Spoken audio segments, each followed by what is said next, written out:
How to recover deleted text on notes from iPhone.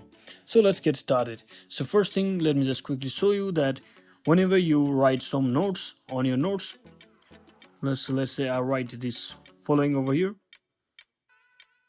So if I were to delete this text over here and quickly recover it, then just tap on the screen with the double tap on the screen with the three fingers, and it will be automatically recovered just like that. But let's say if you have created this text and saved this note over here, and for some reason if you have deleted that particular note, so let me just quickly delete it over here.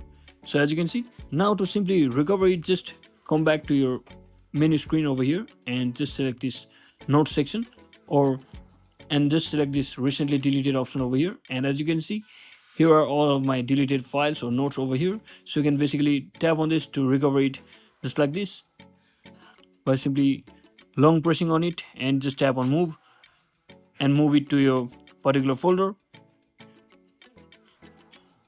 And if you have completely deleted from the recycle bin as well, then there is exactly no way you can easily recover it. So that is it for today, guys. I hope this video was informational. If it was, don't forget to like and subscribe to the channel. See you on the next one.